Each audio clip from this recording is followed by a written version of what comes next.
बोलो लक्ष्मी नारायण भगवान की जय। कार्तिक महात्म की जय। जो पढ़े सुने गाय से वह होगा भव से पार। श्री हरि कृपा से पढ़ रहा 26वें अध्याय का सार जिह बदि राम जय जय राम। मेरे प्रभु राम जय जय श्री राम। बोलो सियापति रामचंद्र महाराज की जय। गुरु महाराज की जय। सतयुग में देश देश ग्राम तथा कुलों को दिया हुआ यह पाप मिलता था, किंतु कलयुग में केवल कर्ता को ही पाप और पुण्य का फल भोगना पड़ता है। संसर्ग न करने पर भी वह व्यवस्था की गई तो और संसर्ग से जैसे पाप व पुण्य दूसरे को मिलते हैं उनके उनके व्यवस्था को सुनो। पढ़ना, यज्ञ करना और एक साथ भोजन करने से पाप पुण्य का आधा फल मिलता है। एक आसन पर बैठने तथा सवारी पर चढ़ने से, श्वास के आने जाने से पुण्य व पाप का चौथा भाग प्राणी मात्र को मिलता है। स्पर्श करने, भोजन करने से और दूसरे की स्तुति करने से पुण्य और पाप का 8वां भाग मिलता है। दर्शन मत दर्शन करने सुनने तथा ध्यान करने से मनुष्य को पुण्य और पाप का 10वां अंश मिलता है। दूसरे की निंदा, चुगली और धिक्कार करने से उसका 7वां भाग उसे मिलता है। पुण्य करने वाले मनुष्यों को जो कोई सेवा करता है वह सेवा का भाग लेता है और अपना पुण्य उसे देता है।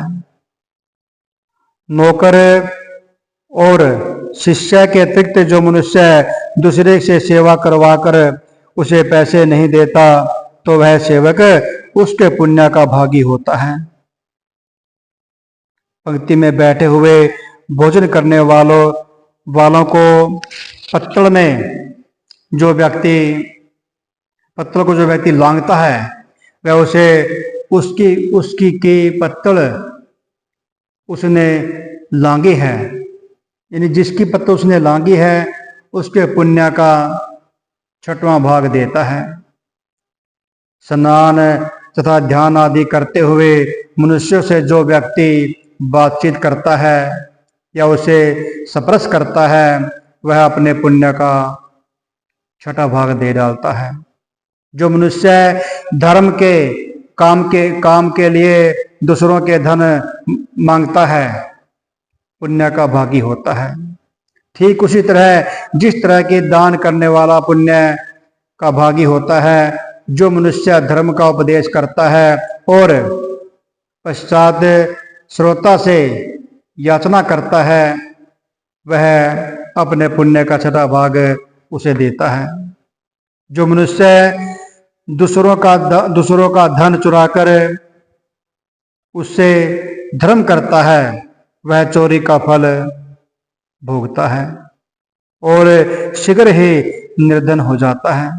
और जिसका धन चुराता है वह पुण्य का भागी होता है।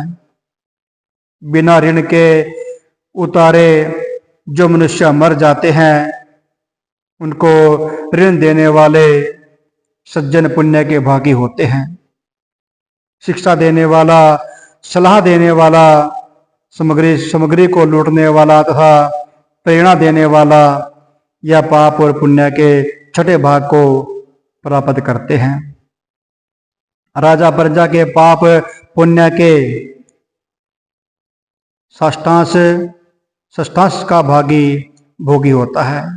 गुरु शिष्य का, पति पत्नी का, पिता पुत्र का, स्त्री पति के लिए पुण्य का 6वां भाग पाती है। पति को खुश करने वाली आज्ञाकारी स्त्री पति के लिए पुण्य का आधा भाग ले लेती है। जो पुण्यात्मा पराये लोगों का दान करते हैं वह उनके पुण्य का छठा भाग प्राप्त करते हैं। जीविका देने वाला मनुष्य जीविका ग्रहण करने वाले मनुष्य के पुण्य का छठे भाग को प्राप्त करता है। इस प्रकार दूसरे के लिए पुण्य अथवा पाप बिना दिए भी दूसरे को मिल सकते हैं, किंतु यह नियम जो कि मैंने बतलाए हैं जो कलयुग में लागू नहीं होते। कलयुग में तो एकमात्र कर्ता को ही अपने पाप व पुण्य भोगने पड़ते हैं। इस संबंध में एक बड़ा पुराना इतिहास जो कि पवित्र भी है और बुद्धि को देने वाला है वो मैं आपको कल सुनाऊंगा, ध्यान से सुनना। बोलो कार्तिक महात्म की जय।